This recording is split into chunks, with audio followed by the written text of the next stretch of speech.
Assalamualaikum warahmatullahi wabarakatuh. Alhamdulillahi ala ihsanih wa syukru lahu ala taufiqihi wa amtinanih wa asyhadu an la ilaha illallah wahdahu la syarika lahu ta'ziman li sya'nih wa asyhadu anna Muhammadan abduhu wa rasuluhu da'ila ridwanih. Allahumma salli alaihi wa ala alihi wa ashabihi wa ikhwani. Ikhwani fillah wa akhwati fid din, azani Allah wa iyyakum.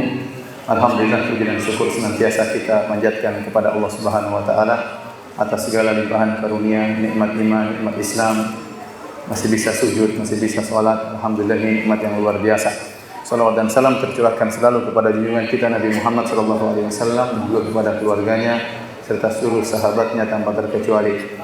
Pada kesempatan kali ini kita akan bahas topik yang sangat penting tentang adabul khilaf, tentang adab-adab yang hendaknya diperhatikan oleh seorang muslim tatkala menghadapi permasalahan khilafiyah.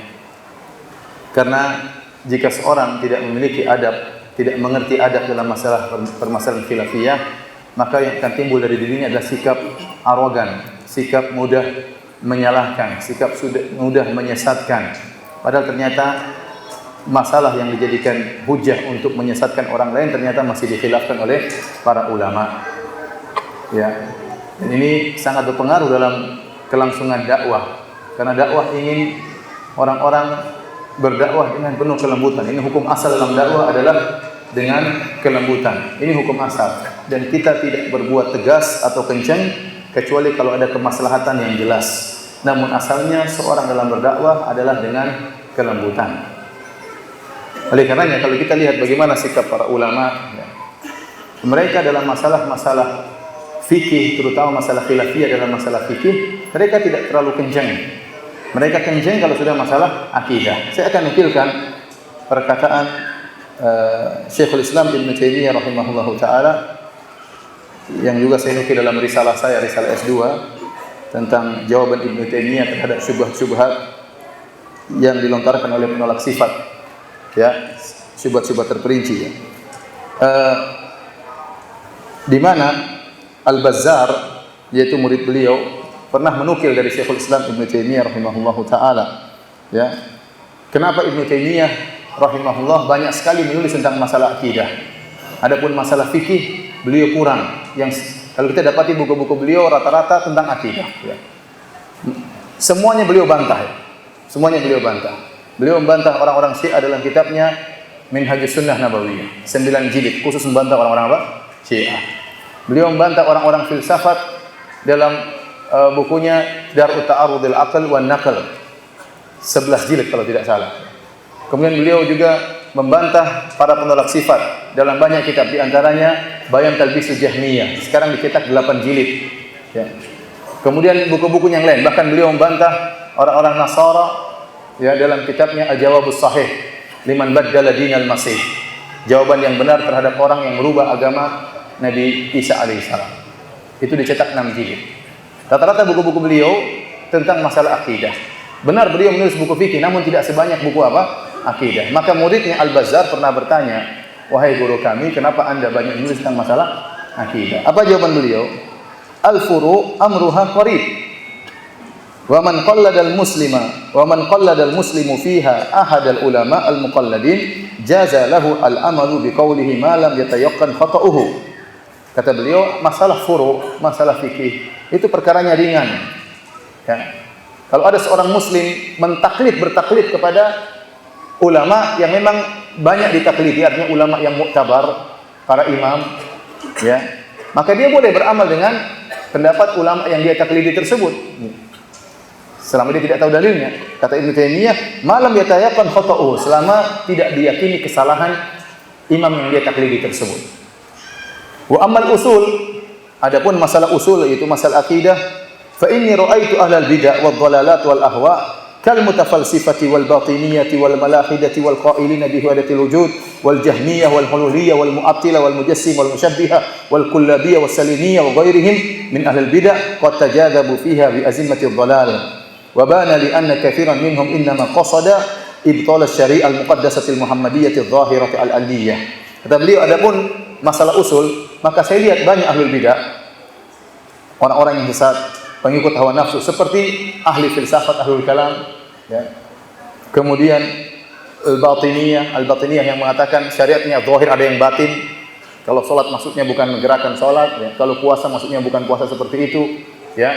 Puasa artinya imsak, menahan, maksudnya menahan rahasia misalnya. Ya, salat artinya iling, hanya ingat saja. Haji artinya ziarah kepada masyayikh, bukan ziarah ke Ka'bah. Jadi ada tafsir-tafsir batin, ini namanya Al-Batiniyah. Kemudian Al-Malahidah, orang-orang yang mereka Islam KTP-nya tapi mengingkari adanya Tuhan dengan cara-cara yang syubhat-syubhat yang mereka lontarkan. Kemudian orang-orang yang menyatakan dengan wahdatul wujud, yaitu bersatunya Allah dengan makhluk. Kemudian Jahmiyah, beliau sebutkan semua ahli bidah dalam masalah akidah. Beliau katakan, saya lihat mereka ingin menghancurkan syariat Muhammad yang murni. Inilah sebabnya kenapa Syekhul Islam Ibnu Taimiyah banyak menulis tentang masalah akidah. Kata beliau, adapun masalah furu', masalah fikih, amruha qarib, masalahnya ringan, tidak terlalu berat. Selama tidak menyelisih ijma', selama tidak diyakini dengan pasti bahwasanya yang diikuti pendapat tersebut benar-benar salah, maka perkaranya ringan. Oleh karena perhatian Allah Subhanahu wa taala, Syekhul Islam Ibnu Taimiyah punya perkataan yang sangat indah yang dia sebutkan dalam bukunya Minhajus Sunnah Nabawiyah. Kata beliau, Ahlus Sunnah wal Jamaah a'lamun nasi bil haq wa arhamuhum bil khalq. Bahwasanya Ahlus Sunnah wal Jamaah adalah kelompok yang paling mengerti tentang kebenaran dan yang paling sayang dan rahmat kepada manusia. Itu Ahlus Sunnah wal Jamaah. Dan saya ingin kita yang mengaku Ahlus Sunnah wal Jamaah memiliki sifat ini. Bahwasanya kita adalah orang yang paling mengerti tentang kebenaran, namun kita yang paling rahmat dengan mereka. Antum lihat Syekhul Islam Taimiyah, kalau bantah dia bantah tapi dengan kata yang halus, dengan kata yang lembut, ya. Namun ilmiah kata beliau, kalau hanya caci maki semua orang bisa. Itu kata Syekhul Islam Taimiyah dalam Majmu' Fatawa. Kalau hanya caci maki semua orang bisa. Tapi yang paling benar adalah bagaimana mengenal kebenaran, bagaimana membantah dengan apa? Ilmiah, ya. Yang jadi masalah, ya. Kita dapati sebagian ikhwan baru ngaji, semangatnya luar biasa, bahkan lebih semangat dari ustadznya. Kencengnya luar biasa, bahkan lebih kenceng daripada ustadznya. Ini kenyataan. Kenapa? Karena tidak mengerti ternyata ini masalah apa? Khilafiyah. Apalagi kalau dia hanya mengaji sama satu orang, ustadz tersebut tidak pernah memberi isyarat bahwasanya masalah ini ada khilaf. Sehingga seakan-akan dia merasa kebenaran cuma satu. Dan kalau ada yang menyelisih kebenaran ini berarti sesat. Ya, dan kalau ada yang menyelisih kebenaran ini berarti apa? Berarti keluar dari kebenaran, terjerumus dalam bid'ah dan yang lainnya. Sampai saya beberapa teman cerita, ya. Tatkala ada seorang salat, jarinya tidak digerakkan, yang menggerakkan heran. Kamu kok salat tidak digerakkan jari? Kamu salafi, ya? Sampai begitu. Ya. Dia heran kalau ada orang tidak menggerakkan apa? Jari. Padahal saya pun salat tidak menggerakkan jari. Ya. Ini masalah khilafiyah. Kenapa harus ribut masalah gini? Bahkan saya dengar teman-teman saya di luar negeri cerita di sebagian negara, bukan di tanah air kita. Sebaliknya, ada orang yang gerakan jari dalam sholat diangkat oleh jamaah, dikeluarkan dari masjid. Ini kenyataan benar. Sampai segitu. Kenapa? Karena kejahilan. Kenapa? Kejahilan. Ya mau gerakan sholat, mau gerakan jari nggak gerak, yang penting sholat. Oleh karena perhatian Allah Subhanahu wa taala, ternyata kita ini masalah khilafiyah yang terbuka, kita berlapang dada dalam masalah ini. Bagaimana para hadirin dan hadirat yang dirahmati Allah Subhanahu wa taala, kita harus kenali mana masalah-masalah khilafiyah dan mana masalah-masalah khilaf-khilafan, bukan khilafiyah tapi di khilaf-khilafan. Sebenarnya bukan masalah khilafiyah. Sehingga kita harus tahu. Untuk masalah khilafiyah enggak boleh kita kenceng, enggak boleh, kita punya adab dalam masalah ini. Adapun masalah yang khilaf-khilafan enggak apa-apa kita kenceng. Apalagi masalah apa? Masalah akidah. Saya akan rangkum bagaimana adab dalam masalah khilafiyah sebelum saya perinci, ya. Intinya, kalau ada satu masalah kita tahu masalah itu khilafiyah, ya, kita tahu ini para ulama khilaf, para ulama sunnah khilafiyah, para ulama mazhab berkhilaf dalam masalah ini, maka kita berusaha mencari pendapat yang paling benar. Kita pelajari dalilnya, kita tanya ustaz, oh ternyata yang benar seperti ini. Dan kita berhak untuk membantah pendapat yang lainnya dengan adab tadi. Kita bantah, tidak benar pendapatmu, keliru, pendalilanmu salah, yang benar seperti ini. Tetapi kita harus toleransi. Tidak boleh kita menjahil-jahilkan orang tersebut. Tidak boleh kita menyesat-nyesatkan orang tersebut. Dan kita berlapang dada. Toh ini masalah apa? Khilafiyah. Intinya demikian. Itu adab. Tatkala kita tidak belajar adab masalah ini, sedikit-sedikit akan terjadi keributan. Jangankan keributan ahlu sunnah dengan masyarakat. Bahkan keributan dalam intern Ahlussunnah sendiri. Gara-gara tidak ngerti masalah apa? Khilafiyah. Ada masalah khilaf di antara para ulama. Ya.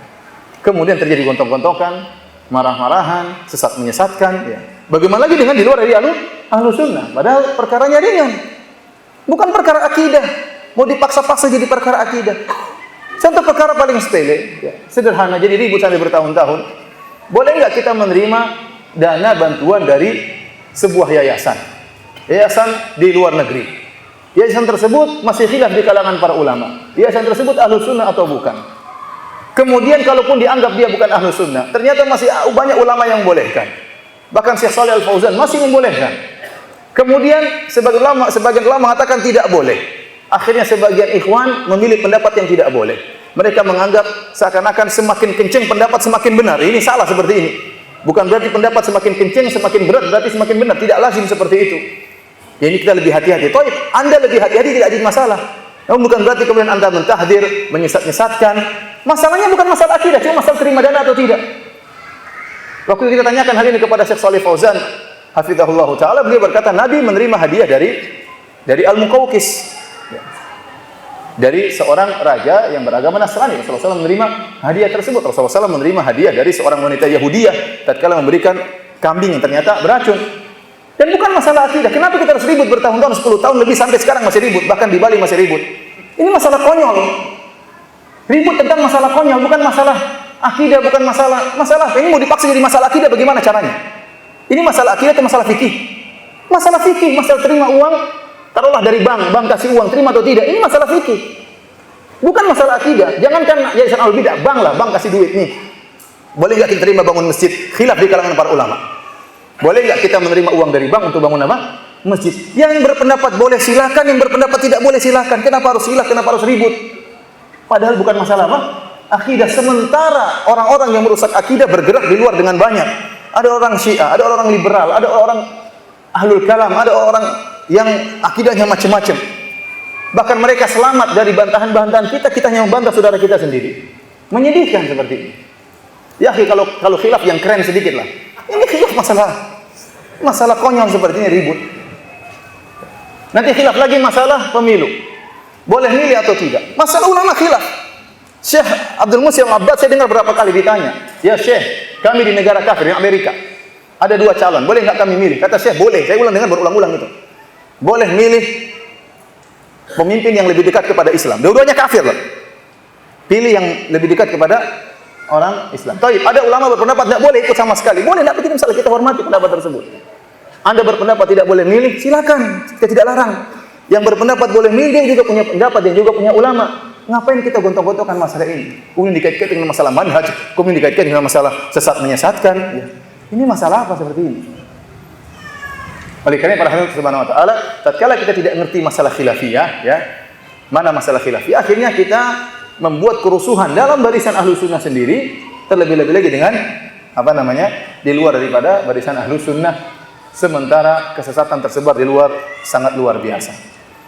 Kita bicara Indonesia, liberal bergerak luar biasa, orang Syiah bergerak luar biasa, PKI saja sudah muncul. Kemudian kita ribut masalah-masalah terima dana boleh atau tidak, itu masalah sebenarnya.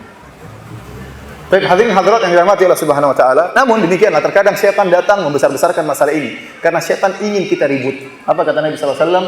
Inna syaitan qad aisa an ya'budahul musallun fi jaziratil arab walakin fi tahrisi bainahum. Sungguhnya syaitan sudah putus asa untuk disembah oleh orang-orang yang salat di jazirah Arab, tetapi dia tidak pernah putus asa untuk mengadu domba di antara kalian, di antara kaum muslimin. Hadirin hadirat yang dirahmati Allah Subhanahu wa taala, baik kita akan bahas macam-macam khilaf. Khilaf ya, ada khilaf yang tercela dan ada khilaf yang dibolehkan. Artinya perkara ini adalah masalah khilafiyah. Dan ayat-ayat yang mencela terjadinya khilaf ya, dibawakan kepada khilaf yang tercela. Contohnya khilaf dalam masalah akidah. Dan inilah yang ditafsirkan oleh sebagian ulama bahwasanya hadis iftiraqul umat ini akan terpecah menjadi 73 golongan, 72 di neraka, 1 di surga. Itu adalah khilaf tentang masalah akidah. Dan ini yang dipraktikkan oleh para ulama tatkala mereka menulis buku-buku mereka. Kalau antum buka para ulama yang menulis mentafsirkan hadis ini, menjelaskan tentang firqah-firqah dalam Islam, seperti Abu Hasan Al-Asy'ari dalam kitabnya Maqalatul Islamiyyin, Ikhtilafil Musallin wa Ikhtilafil Musallin, kemudian juga kitabnya Abdul Qahir Al-Baghdadi dalam kitabnya Al-Farqu Bainal Firaq, kemudian contohnya dalam kitabnya Syahristani, ya, dalam kitabnya Al-Milal wa Nihal, demikian juga Ibnu Hazm rahimahullah dalam kitabnya Al-Fisal, ya. Mereka contohkan tentang firqah-firqah semuanya khilaf dalam masalah akidah, bukan masalah fikih mereka sebutkan. Mereka tidak sebutkan di antara firqah-firqah mazhab Hanafi, mazhab Syafi'i, tidak ada seperti itu. Yang mereka sebutkan Khawarij. Contoh firqah-firqah yang ada. Khawarij dengan cabang-cabangnya. Khawarij terpecah menjadi beberapa golongan. Mereka sebut oleh Mu'tazilah. Mu'tazilah terpecah menjadi beberapa golongan. Mereka sebut oleh Syiah. Syiah terpecah menjadi 13, kemudian dari 13 terus pecah-pecah lagi. Mereka sebutkan lagi misalnya Murji'ah, terpecah-pecah lagi. Ini yang dimaksud oleh mereka 72 golongan adalah khilaf dalam masalah akidah. Bukan masalah kunut enggak kunut subuh.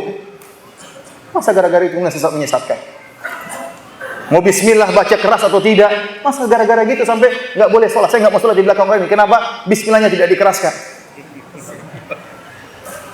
Sampai ada seperti itu. Ada orang kita dapat seperti itu. Kenapa? Karena kejahilan. Seandainya seorang belajar, ya, dia tidak akan demikian. Saya dapati orang seperti saya berapa kali jadi imam, ya. Saya tidak mau jadi imam, tapi ayo begitu jadi imam mereka protes. Kenapa saya tidak mengeraskan? Saya padahal sudah baca lah Bismillahirrahmanirrahim. Cuma saya tidak lakukan Bismillahirrahmanirrahim. Tapi saya baca sebenarnya, saya keraskan Bismillahirrahmanirrahim. Alhamdulillahirabbil alamin. Alhamdulillah ini baru saya lakukan. Itu saja mereka ribut. Saya enggak tahu kalau orang ini umrah di Madinah, enggak tahu dia sholat di belakang siapa. Bingung. Imamnya saya sudah enggak kerasin bismillah. Di Masjid Nabawi enggak ngerasin apa? Bismillah. Saya rasa dia terpaksa oke-oke saja. Jadi ilmu merubah seorang. Seorang bersafar ke luar negeri melihat kondisi kaum muslimin merubah cara berpikir apa? Seseorang.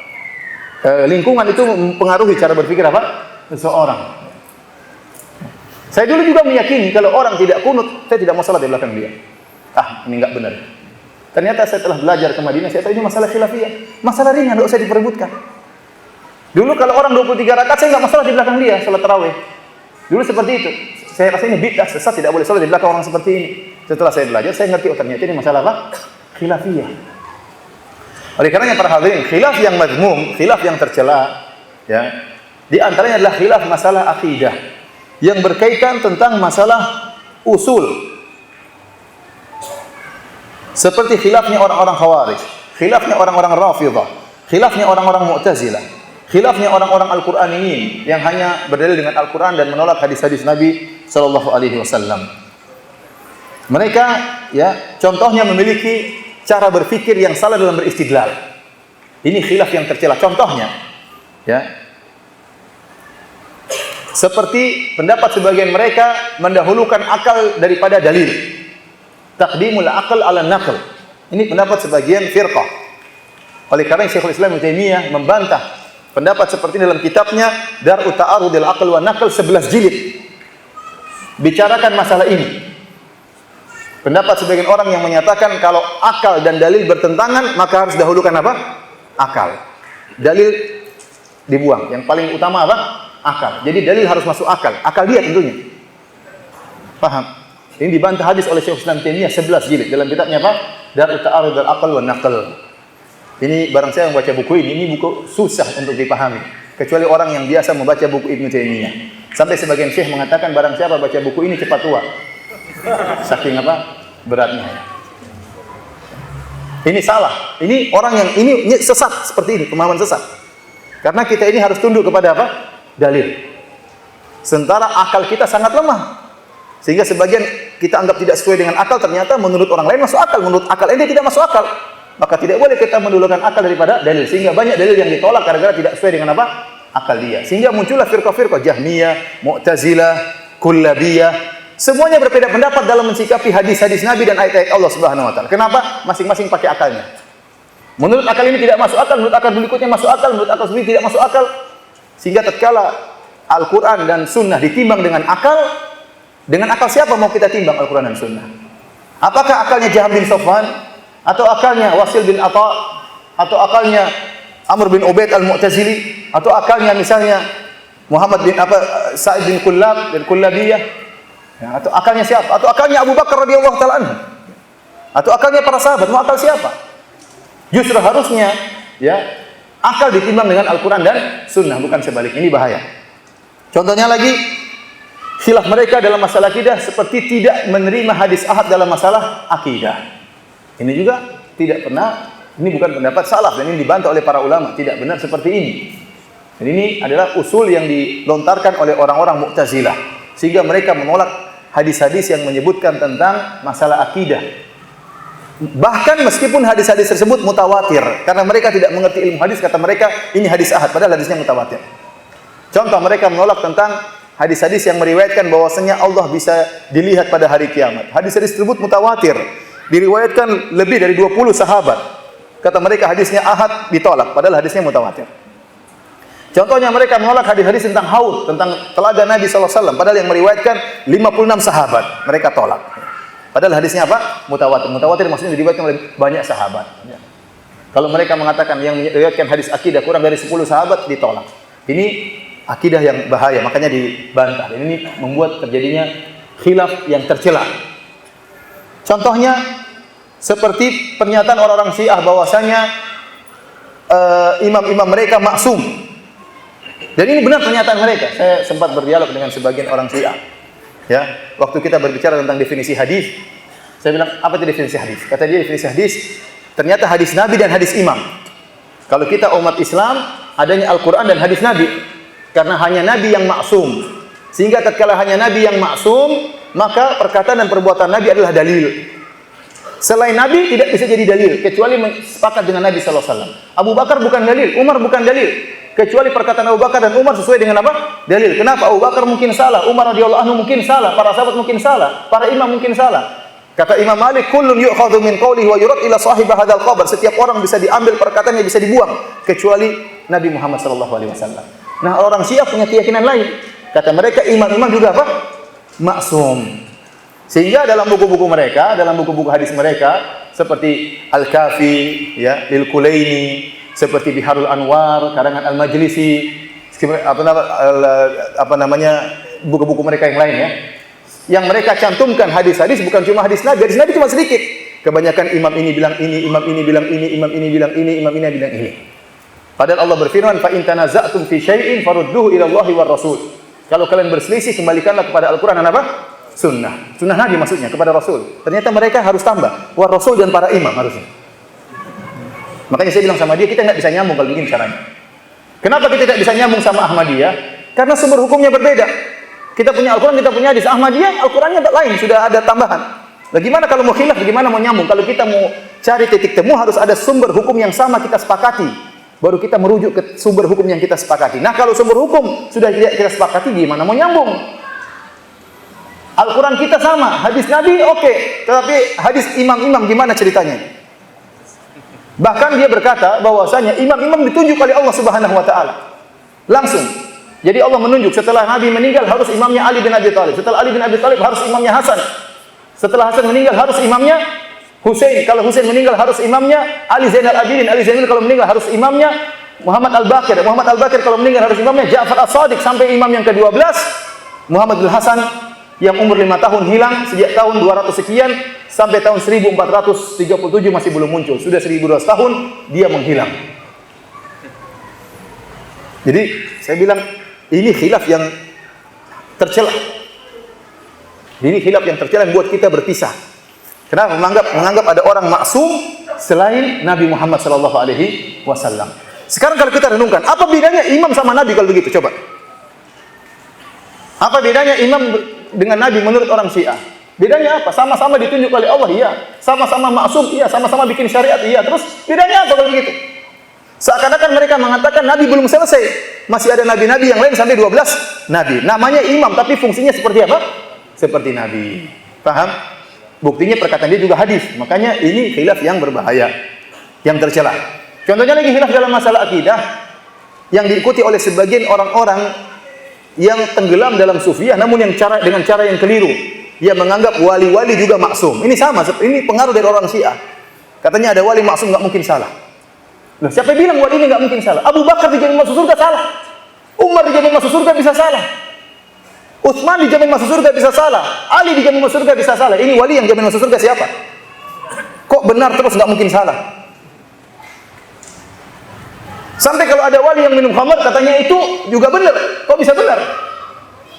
Kamu lihat khamar begitu masuk jadi air putih katanya. Kata mereka demikian. Thayyib, kalau masuk jadi air putih kenapa mabuk? Jadi susah, ya.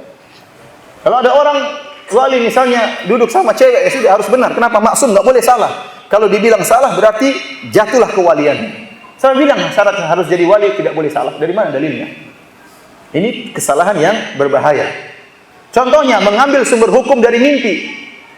Tidak ada sumber hukum dari mimpi. Sumber hukum jelas Al-Quran, Sunnah, ijma ulama, kias. Ya. Ada yang diperselisihkan seperti istislah dan yang lainnya, ya. Qaul ahli Madinah contohnya, kemudian qaul sahabi, tapi ada yang disepakati seperti Al-Qur'an, sunnah dan ijma. Qiyas masih diperselisihkan. Ya. Intinya tidak ada dalam buku-buku ahli sunnah bahwasanya sumber hukum adalah mimpi.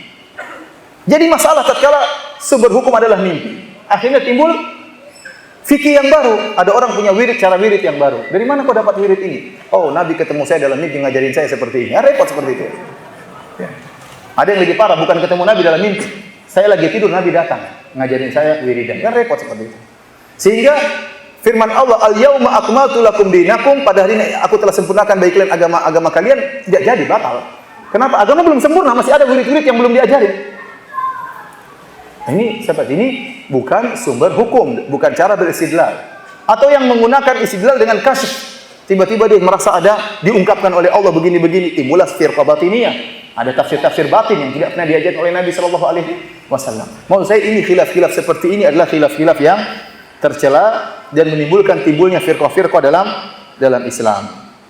Baik, para hadirin Allah Subhanahu wa taala. Sekarang kita bicara tentang masalah khilaf, masalah fikih. Khilaf dalam masalah fikih juga tidak semuanya boleh. Tidak semuanya boleh. Kalau khilaf dalam masalah akidah, terutama usul akidah, tidak boleh. Ada namanya dia khilaf furu'ul akidah. Ini masih boleh lah. Bukan artinya boleh kita khilaf, tapi maksudnya tidak boleh kita saling sesat menyesatkan. Selama itu furu'ul akidah, cabang-cabang. Tapi usul akidah nggak boleh khilaf. Karena kalau khilaf akan timbul firqah yang menyesatkan dan sesat menyesatkan. Baik, sekarang kita beralih kepada khilaf fikih. Khilaf fikih, ya. Ada yang namanya khilaf syadz. Khilaf syadz yaitu khilaf yang nyeleneh. Maksudnya apa? Itu pendapat masalah fikih yang itu adalah pendapat sebagian ulama, sebagian salaf, namun mereka salah. Dan pendapat itu tidak boleh dijadikan alasan untuk terjadi khilaf karena itu salah, namanya orang salah. Namanya orang tergelincir. Maka ada 1-2 orang tergelincir maka tidak boleh dijadikan sebagai boleh kok dulu ada ulama yang bolehkan. Oh enggak, dia salah waktu itu. Yang dimaksud khilaf yang diperbolehkan itu ada khilaf timbul karena ijtihad. Sekelompok ulama memandang satu dalil, sekelompok ulama memandang satu dalil, kemudian mereka beristihad sehingga ternyata timbul hukum yang berbeda. Tapi sama-sama berusaha mencari kebenaran dengan memandang sebuah dalil, misalnya dalil yang sama. Misalnya, bukan orang ini salah, ulama ini salah karena tidak tahu dalil contohnya. Karena tidak ada satu orang pun, kata Imam Syafi'i, tidak ada satu orang pun yang menguasai seluruh dalil hadis Nabi, tidak ada. Pasti setiap orang pasti ada hadis-hadis Nabi yang luput darinya. Siapapun dia, sehebat apapun, tidak bisa kita katakan dia hafal seluruh hadis-hadis Nabi. Tidak mungkin. Pasti ada sebagian dalil yang luput dari dia. Ini kata Imam Syafi'i rahimahullahu taala. Saya contohkan. Seperti khilaf syadz, ya. Khilaf yang nyeleneh. Contohnya sebagian salaf, bahkan sebagian tabi'in, sekelompok tabi'in membolehkan riba al-fadl. Ya. Riba al-fadl katanya boleh. Maksudnya apa? Emas ditukar dengan emas yang lebih apa? Lebih berat misalnya. 1 korma 1 kilo ditukar dengan 2 kilo misalnya. Ini kata dia boleh. Padahal ini riba. Dia menganggap yang riba itu riba nasi'ah saja. Yang diharamkan cuma apa? Riba nasi'ah. Yang kalau ditunda kemudian utangnya bertambah banyak, itu namanya riba nasi'ah. Kata mereka itu yang diharamkan. Adapun riba al-fadl yang berlebihan, ada tukar menukar yang berlebihan, ini tidak mengapa. Padahal ini juga riba. Maka tidak boleh seorang mengatakan ini boleh. Kita boleh tukar uang, ya. $1.000 dengan $1.200 tidak apa-apa. Kita boleh tukar uang kita boleh tukar emas 5 gram dengan 7 gram, nggak jadi masalah. Ya. Kenapa ada tabi'in yang membolehkan ribal fadl? Kita bilang salah, itu tabi'in keliru. Ini khilaf, namanya khilaf apa? Syadz. Itu khilaf yang nyeleneh, tidak boleh diikuti. Paham? Contohnya, ada sebagian salaf dari para ulama dari kota Madinah yang membolehkan seorang lelaki menggauli istrinya dari dubur. Padahal kita tahu ada hadis yang melarang, dan ini dilaknat perbuatan seperti ini. Dilarang oleh Nabi sallallahu alaihi wasallam. Mungkin tidak sampai dalil kepada dia. Ya, tidak semua orang menguasai sunnah-sunnah Nabi. Ya. Oleh karenanya tatkala ada sebagian ulama membolehkan, bukan berarti oh boleh. Kenapa ada yang bolehkan? Kenapa? Karena ini syadz. Dia salah. Namun kesalahan dia ternyata tercatat dan ternukil sampai sekarang. Contohnya, ya, sebagian orang-orang ulama dari Kufiyin, dari Kufah, membolehkan minum ya khamar yang terbuat dari selain anggur. Kata mereka khamar yang dilarang cuma yang terbuat dari apa? Anggur.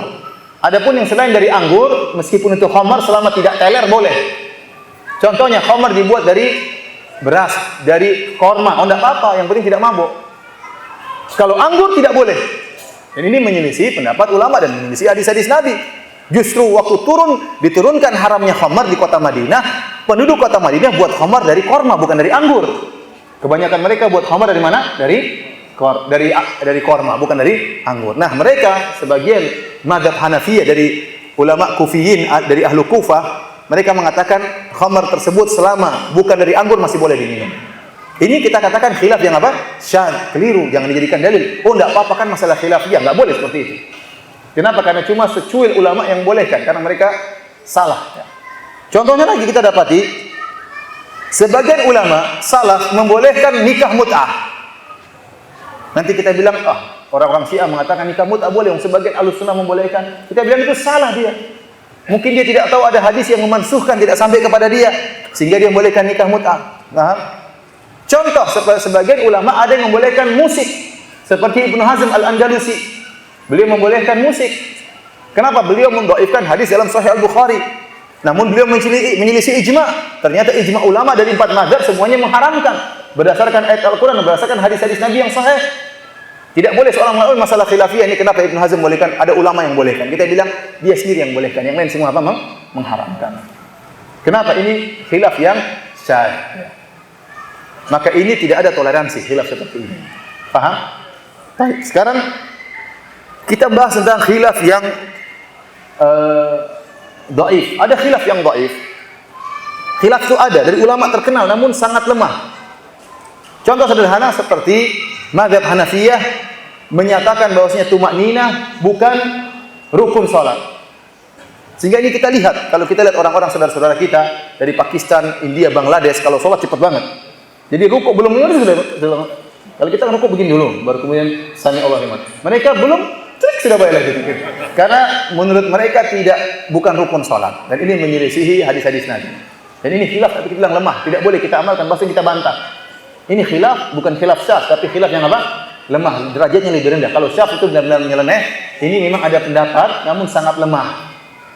Ya, oleh karena Syekh Muhammad bin Abdul Wahhab rahimahullahu taala menyatakan, intinya dia menyatakan, dan ini saya nukil dalam buku saya, kami berlapang dada tentang masalah khilafiyah, kecuali khilaf tersebut lemah, benar-benar menyelisih dalil yang jelas. Contohnya seperti masalah rukunnya tumakninah. Sebagian ulama mengatakan tumakninah bukan rukun salat, namun kami bantah. Kenapa? 3 mazhab, mazhab Maliki, mazhab Syafi'i, mazhab Hambali, berdasarkan dalil yang sahih, bahwasanya orang kalau tidak tumakninah, salatnya tidak sah. Terlalu banyak dalilnya.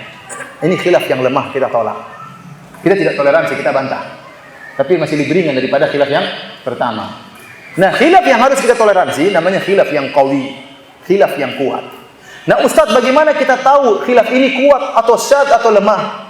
Untuk mengetahui khilaf itu kuat atau tidak, maka tidak ada jalan lain kecuali kita kembali kepada buku-buku fikih klasik. Antum lihat buku-buku fikih klasik dan banyak disebutkan, para ulama menyebutkan khilaf, bahkan khilaf di antara mazhab, bahkan khilaf dalam satu mazhab sendiri. Antum kalau lihat buku-buku seperti Al-Mughni, dia menyebutkan khilaf 4 mazhab. Seperti buku misalnya Al-Majmu' Syarh Al-Muhadzab. Kemudian contohnya misalnya kitabnya Al-Bidayah, Bidayatul Mujtahid, karangan Ibnu Rushd, dia sebutkan khilaf 4 mazhab. Bahkan ada sebagian ulama menyebutkan khilaf dalam mazhab sendiri. Dalam buku Hambali ada buku yang menjelaskan khilaf dalam mazhab Hambali sendiri. Dalam Imam Fikih Syafi'i juga ada menyebutkan khilaf di antara ulama Syafi'i sendiri. Jadi khilaf di antara mazhab Hambali, mazhab Syafi'i, mazhab Maliki, mazhab Hanafi. Dalam setiap mazhab tersebut pun ada khilaf masing-masing di antara ulama mazhab itu sendiri. Ya. Nah, kita tahu kalau tersebutkan fikih-fikih tersebut, kita tahu ini masalah khilafiyah.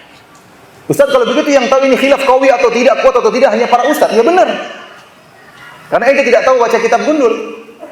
Kalau ente tidak tahu baca kitab gundul, gimana caranya tahu ini khilaf atau tidak? Dia harus lewat ustaz yang menjelaskan. Lewat ustaz yang menjelaskan. Kalau ternyata dijelas ini masalah khilafiyah, maka kita punya kaidah berlapang dada, berusaha mencari yang benar, membantah yang salah menurut kita tidak apa-apa, tapi bantah dengan adab. Tidak boleh kemudian menyesat-nyesatkan, tidak boleh kemudian membid'ah-bid'ahkan selama itu masalah apa? Khilafiyah. Dan itu banyak. Kalau untuk buka masalah fikih banyak sekali khilaf dalam masalah fikih ya. Seperti bismillah dijaharkan atau tidak, salat subuh kunut atau tidak ya. Khilaf yang kuat di kalangan para ulama ya. Maka kita berlapang dada ya. Makanya saya sering menyampaikan masalah kunut subuh ya. Jadi kita dapati para ulama berfatwa bahwasanya kalau kita tidak meyakini tentang sunnahnya kunut subuh, kemudian kita sholat di belakang orang yang kunut subuh, maka kita ikut kunut. Ini fatwanya Imam Ahmad bin Hanbal, fatwanya Syekhul Islam Ibnu Taimiyah, dan fatwanya Syekh Muhammad bin Shalih Al-Utsaimin rahimahullahu taala. Kenapa? Ini masalah ijtihadiyah dan imam kita menganggap kunut subuh hukumnya apa? Sunnah. Itu mazhab Syafi'i, ya. Ada hadis tentang masalah kunut subuh, Nabi senantiasa kunut subuh. Ya, hadis tersebut ada perawi namanya Abu Ja'far Ar-Razi. Banyak ulama yang mengatakan ini rawi yang lemah, adapun Imam Nawawi memandang ini rawi yang thiqah sehingga dijadikan hadis tersebut dalil tentang disyariatkannya kunut subuh. Timbul khilaf gara-gara penilaian suatu hadis sahih atau tidak. Nah, tatkala kita sebagai makmum, imamnya ternyata memandang ada disyariatkannya kunut subuh, maka kita ikut kunut. Kenapa? Fungsi kita sebagai apa? Imam, sebagai makmum. Maka kita ikut imam, ikut juga kunut subuh. Berbeda kalau imam melakukan perkara yang disepakati salah. Contohnya imam pada sholat subuh dia sholat 3 rakaat, maka ente jangan berdiri.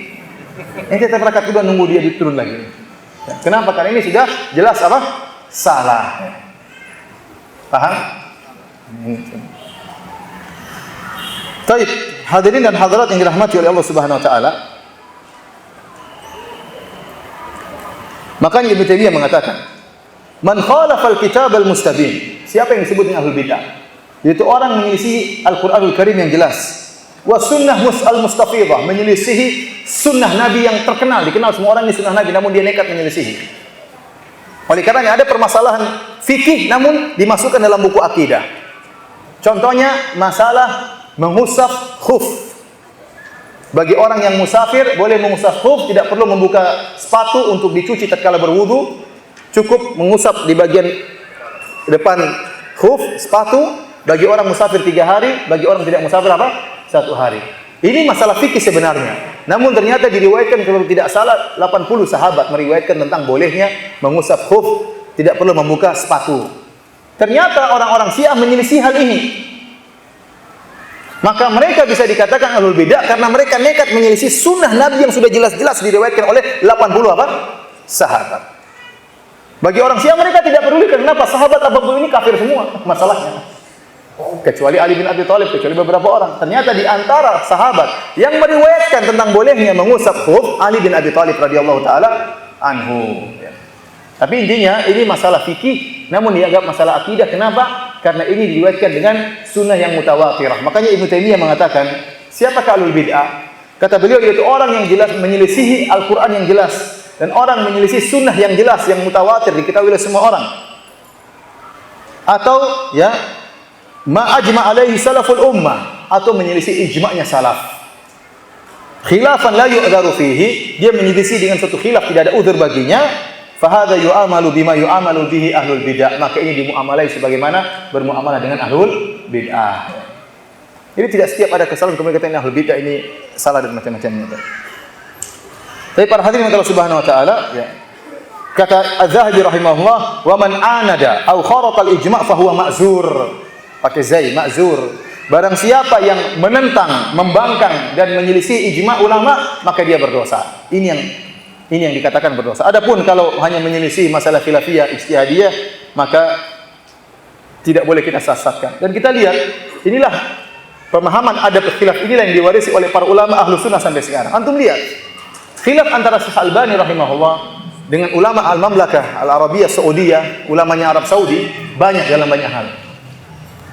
Contoh, Syekh Albani menganggap orang kalau sami Allahu liman hamidah harus begini.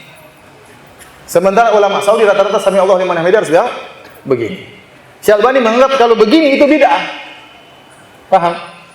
Pendapat dia ini bid'ah, itu pendapat Syekh Albani dan kita bilang beliau salah, itu ijtihad beliau. Namun beliau tidak pernah membid'ahkan orang yang sholatnya begini. Sami Allahu liman hamidah. Paham? Jadi tidak lazim orang yang terjerumus dalam satu pendapat yang dianggap bid'ah kemudian orangnya menjadi apa? Ahlul bid'ah. Ini sebagai contoh saja. Khilaf dalam masalah ini. Contohnya Syekh Albani menganggap salat tarawih lebih dari 11 rakaat bid'ah. Dan ini beliau tulis sampai dalam buku beliau Salatut Tarawih. Saya baca buku beliau dari awal sampai akhir masalah itu. Ya. Dan saya katakan bahwasanya pendapat beliau kurang kuat, menyelisih 4 mazhab. Dan beliau tidak punya salah dalam hal ini. Namun para ulama tidak ada yang membid'ahkan Syekh Albani dan Syekh Albani juga tidak membid'ahkan para ulama. Dan di Mekah dan Nabawi, Masjid Nabawi, Masjidil Haram tetap salat 23 rakaat. Bahkan 10 hari terakhir salat 33 rakaat. Kenapa? Karena mereka meyakini salat tarawih boleh lebih dari berapa? 11 rakaat. Ini khilaf lagi Syekh Albani dengan mereka dan tidak ada masalah, tidak ribut-ributan. Contohnya lagi, masalah kredit. Menurut Syekh Albani tidak boleh jual dengan kredit, dengan 2 harga. Menurut Syekh Albani itu riba.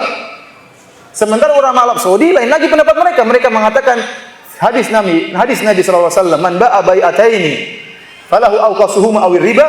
Itu hadis, barang siapa yang menjual dengan 2 harga, maka harus dia menjual dengan harga yang termurah, kalau tidak dia terjerumus dalam riba. Kata para ulama, di antaranya pendapat Ibnu Qayyim dan diikuti oleh mazhab yang lain, maksudnya adalah bai'ul inah. Tentunya ini masalah fikih, intinya boleh masalah kredit. Ya, kalau kita mau ribut-ribut masalah ini, kita akan kenceng-kenceng bilang ente sesat. Ini kredit riba. Siapa yang bilang? Syekh Albani. Ente neraka jahanam. Oh, enggak boleh seperti itu.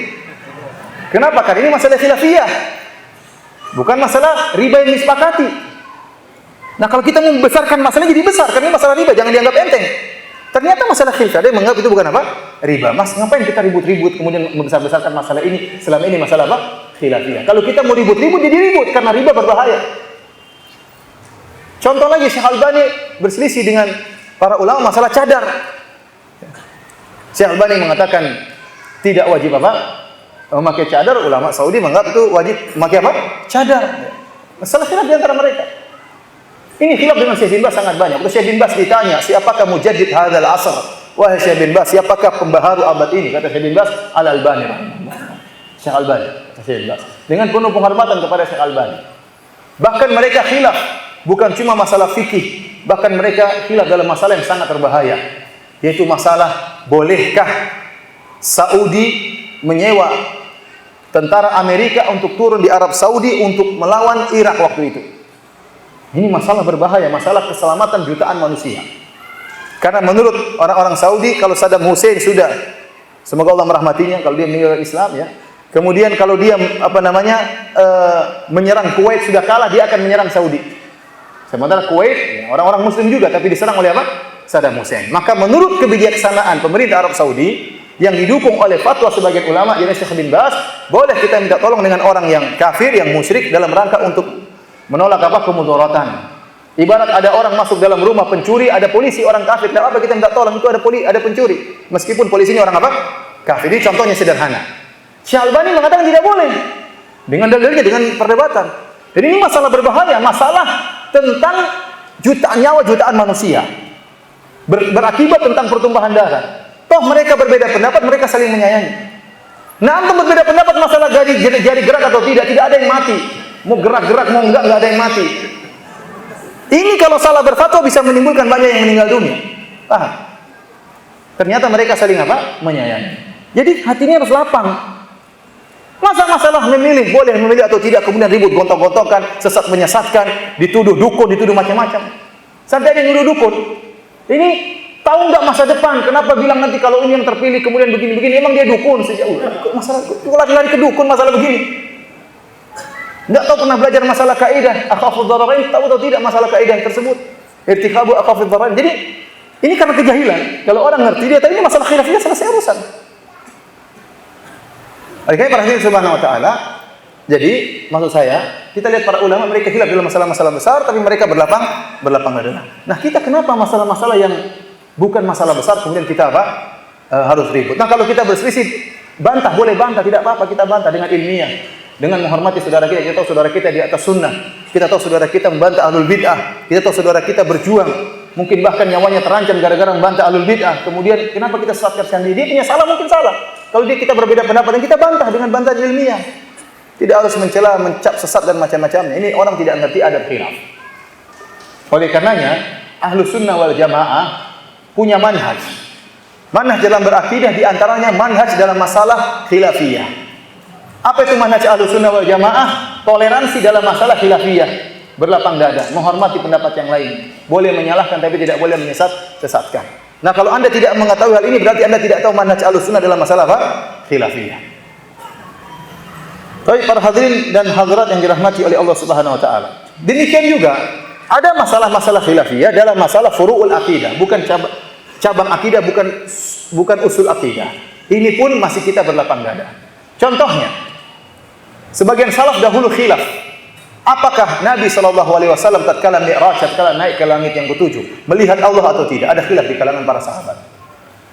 Yang benar bahwasanya Nabi tidak melihat Allah Subhanahu wa taala. Dalam hadis yang sahih, Rasulullah SAW ditanya, "Hal ra'aita rabbak?" Apakah kau melihat Rabbmu?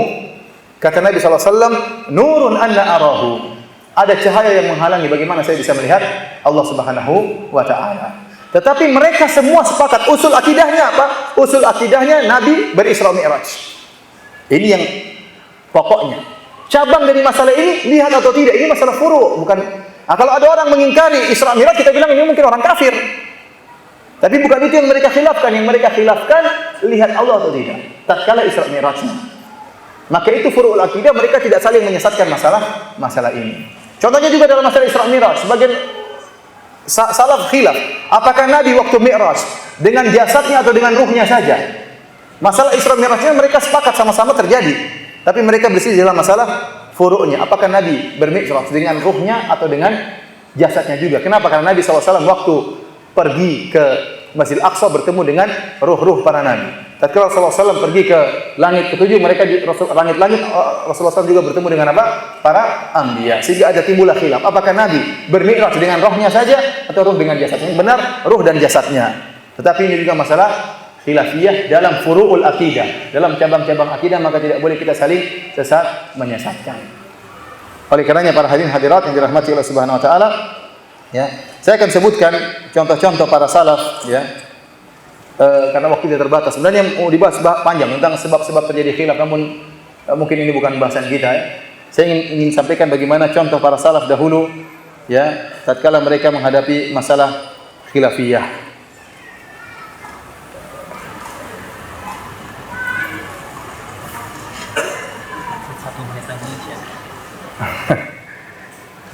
Satu menit lagi isya.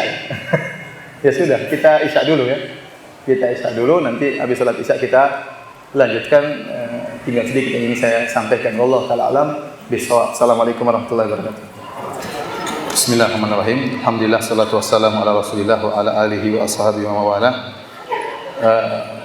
Kita akan menyebutkan beberapa bentuk khilaf di kalangan para salaf, namun mereka saling menghormati dan tidak saling mencela di antara mereka. Contohnya, ya, Rasulullah SAW pernah berkata kepada para sahabat, ya, tatkala hendak menyerang Bani Quraidah, kata Rasulullah SAW dari kalangan Yahudi, kata Rasulullah SAW, la yusalliyanna ahadun al-asra illa fi Bani Quraidah. Janganlah sekali-sekali salah seorang dari kalian salat asar kecuali di Bani Quraidah, kecuali di kampungnya Bani Quraidah, kampungnya orang Yahudi.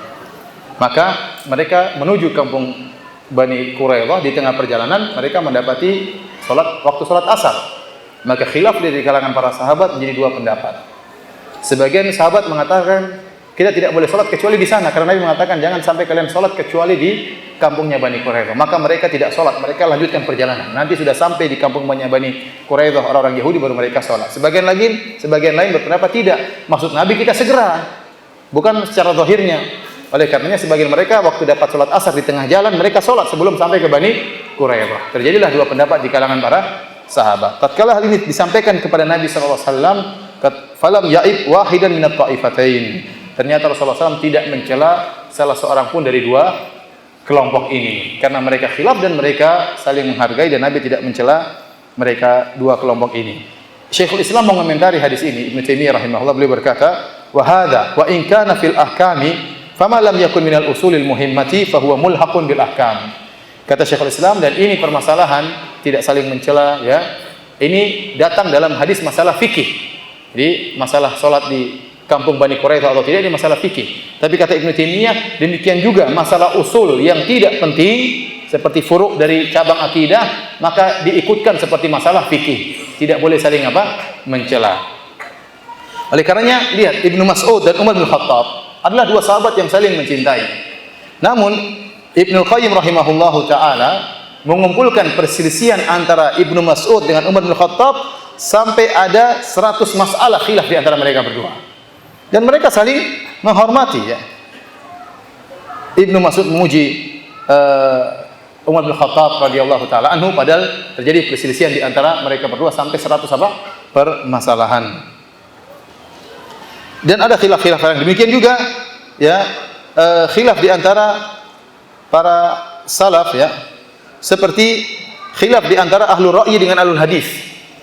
Ahlul hadis berselisih dengan ahlul ra'yi. Ahlul ra'yi maksudnya mazhab Abu Hanifah dan para pengikutnya. Ahlul hadis, ya, yaitu para ahlul hadis seperti Syu'bah, Syafi'i dan yang lainnya.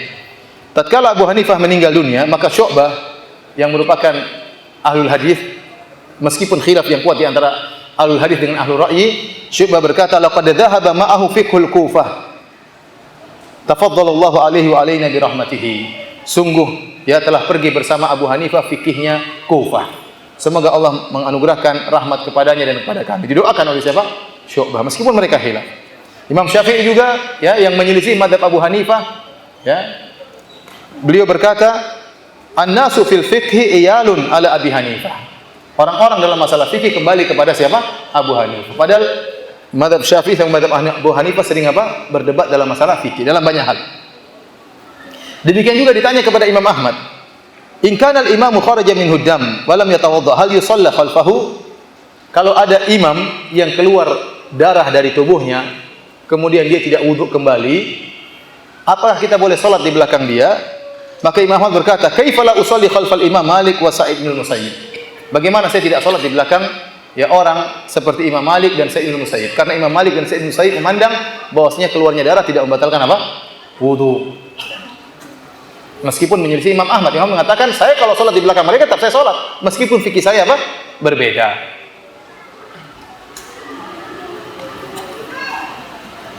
Kata Al-Qurtubi rahimahullahu taala dalam tafsirnya Al-Jami' li Ahkamil Quran, beliau berkata, kana Abu Hanifah wa ashabuhu wa Syafi'i wa ghairuhum yusalluna khalfa immatil ahli Madinah minal Malikiyah wa in kanu la yaqra'una al-basmalah la sirran wa la jahran.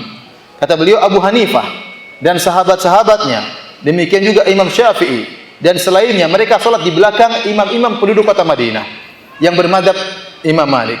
Meskipun mereka tidak baca bismillah, bahkan mazhab Malikiyah bukan cuma tidak menjaharkan, bahkan tidak membaca. Karena mereka menganggap Al-Fatihah dimulai dengan apa? Alhamdulillahirabbil alamin. Bismillah itu hanya pemisah surat. Ini khilaf, para ulama khilaf, apakah Bismillahirrahmanirrahim dalam Al-Fatihah termasuk Al-Fatihah atau tidak? Sebagian ulama berpendapat bahwasanya bismillah tidak masuk. Bismillah itu pemisah surat-surat, seperti habis Al-Fatihah bismillah lagi, terus Alif Lam Mim, surat Al-Baqarah, habis Al-Baqarah bismillah lagi, kemudian surat Ali Imran, habis Ali Imran bismillah lagi, kemudian surat An-Nisa. Sehingga kata mereka bismillah itu pemisah surat atau awal dari surat, bukan bagian dari surat Al-Fatihah. Ini dirojikan oleh Syekh Muhammad bin Shalih Al-Utsaimin, kata beliau bahwasanya bismillah bukan termasuk dari Al-Fatihah dengan dalil-dalilnya. Ya, seperti dalam hadis Allah mengatakan dalam hadis qudsi, qasamtus salat nisfain. Aku membagi Al-Fatihah menjadi dua, kata Allah Subhanahu wa taala. Wa idza qala abdi alhamdulillahirabbil alamin.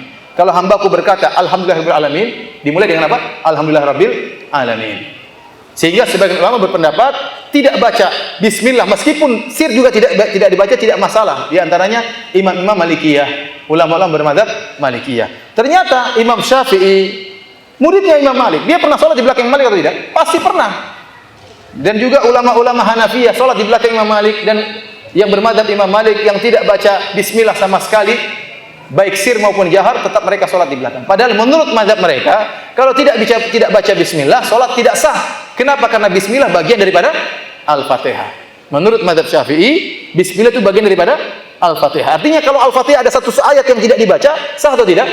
Tidak sah. Tetapi tatkala ini masalah khilafiyah, Imam Syafi'i tetap sholat di belakang Imam Malik yang menganggap bahwasanya bismillah tidak termasuk dari Al-Fatihah. Ini penjelasan Imam Al-Qurtubi rahimahullahu ta'ala. Jadi maksud saya kan ini masalah khilafiyah, ya sudah mereka berlapang dada. Kalau jadi makmum ya sudah, jangan ngeyel. Ya. Saya dapati sebagian orang di Madinah, imam tidak kunut subuh, dia kunut subuh sendirian. Kenapa ente menyelisih apa? Makmum, kemenselisih imam. Kalau ente mau kunut subuh, ente jadi imam sana. Bilang saya sudah, tolong gantian saya jadi imam. Kunut subuh ya. Mungkin saya sudah membolehkan, mungkin. Kalau tidak ditangkap sama polisi. Tapi maksud saya, kalau Anda jadi makmum jangan maksakan diri ya. Anda jadi makmum, imamnya tidak kunut, Anda tidak harus memaksakan diri untuk apa? Untuk kunut. Nah, demikian juga tatkala kita jadi makmum imamnya kunut, kita pun ikut kunut. Ini masalah ijtihadiyah. Kemudian ya, Al-Imam Zahabi rahimahullah pernah berbicara tentang masalah biografi Qatadah Ibnu Du'am As-Sadusi, seorang tabi'in. Dan Qatadah ini punya masalah dalam masalah qadar. Masalah takdir, dia punya pendapat yang keliru, menyimpang. Namun dia seorang tabi'in. Kata Imam Zahabi, wa kana yaral qadar, dan dia punya kesalahan dalam masalah takdir. Nas'alullaha al-afwa. Kami mohon ampunan dari Allah Subhanahu wa taala. Wa ma hadza fama tawaqqafa ahadun fi sidqihi wa adalatihi wa dzhihi. Meskipun demikian dia punya kesalahan, punya bid'ah dalam masalah takdir, tidak seorang pun yang ragu akan kejujurannya, akan keadilannya, adalahnya, dan akan hafalannya. Wala Allah ya'dzuru amsalahu mimman talabbasa bi bid'atin yuridi biha ta'dhimal bari wa tanzihahu wa badla wus'ihi wa badala wus'ahu. Kata Az-Zahabi, dan bisa jadi Allah memberi uzur seperti Qatadah, orang-orang seperti ini yang mereka terjerumus dalam sebagian bid'ah namun dalam rangka untuk mengagungkan Allah Subhanahu wa taala. Itu terjerumus dalam bid'ah qadariyah. Dalam rangka untuk mengagungkan Allah, tapi bid'ah salah. Semoga Allah memberi uzur kepada dia. Ya, dan dia telah berusaha mencari kebenaran, ternyata keliru. Wallahu ya hakamun adlun latifun bi ibadihi. Allah Maha adil dan Allah Maha bijak dan Allah lembut kepada hamba-hambanya. Kemudian beliau berkata, "Tsumma innal kabir min a'immatil ilmi idza kathura sawabuhu wa ulima taharrihi lil haqqi wa tasa ilmuhu wa dhahara dhaka'uhu wa urifa salahuhu wa wara'uhu wa tiba'uhu yughfaru lahu zalaluhu wa la nudalliluhu wa natrahuhu wa nansa mahasinahu." Kata beliau, kalau ada orang dari para a'immah yang dikenal sering melakukan kebenaran, pendapatnya sering benar, dan diketahui bagaimana dia berusaha mencari kebenaran, dan ilmunya luas, dan nampak kecerdasannya, dan nampak kesolehannya, nampak waraknya, dan bagaimana dia mengikuti sunnah, akan diampuni kesalahan-kesalahannya, dan kami tidak akan menyesatkannya, dan kami tidak akan membuangnya, dan kami tidak akan melupakan kebaikan-kebaikannya. Na'am wala naqtadi bihi fi bid'atihi. Benar, kita tidak akan mengikuti bid'ahnya, dan kita tidak akan wa khata'ihi, dan kita tidak akan mengikuti kesalahannya. Wa narjulahu taubah min dzalik. Dan kami mohon agar bertobat dari, kami bermohon dia bertobat dari hal tersebut. Artinya Az-Zahabi mengatakan ya, Qatadah punya kesalahan, terjun dalam sebagian bid'ah. Tapi tidak kita sesatkan, kenapa? Kebaikannya sangat banyak. Dan ini yang sering diserukan oleh Syekh Albani rahimahullahu taala. Ya, bahwasanya Syekh Albani mengatakan, kalau seorang hakim, kita tahu dia selalu berhukum dengan keadilan. Suatu hari dia berhukum dengan kezaliman. Sekali, dua kali, tiga kali, tapi ratusan hukum adil terus. Maka tetap hakim ini disifati dengan hakim yang adil. Dan kita tidak mengatakan dia hakim yang zalim. Kenapa? Kebanyakannya dia apa? Adil. Sebaliknya ada hakim yang zalim, ratusan hukum zalim terus, kemudian dia adil 1, 2, 3 kali, tetap kita katakan hakim yang apa? Zalim. Ya. Kenapa? Karena yang ditinjau adalah apa yang dilakukan paling banyak. Oleh karena para hadirin Allah Subhanahu wa taala, ya, maka tidak boleh dengan mudah kita memvonis seorang sesat, ahlul bidah misalnya, ya, gara-gara memiliki 1 kesalahan, 2 kesalahan, 3 kesalahan, dan siapa yang terluput dari kesalahan? Ada sebagian ustaz mungkin punya kesalahan, kita lihat kesalahannya seperti apa? Salah ustaz, ya sudah, ente nasihati. Tapi dia tidak mengaku, dia tidak mau bertobat, diumumkan, ya ustaz mungkin dia malu. Ya sudah, tapi dia sudah mungkin sudah tidak melakukannya lagi. Namun tidak semua orang kuat ikhlas untuk berani mengaku apa? Salah. Tapi apakah kita buang ustadz ini? Jangan, kebaikannya banyak. Salahnya kita bisa tahu dan kita ingatkan umat, ini salah. Ustadz ini meskipun dia pintar salah dalam hal ini. Ustadznya jangan dibuang. Kalau setiap salah ustadz dibuang, saya pun akan kalian buang.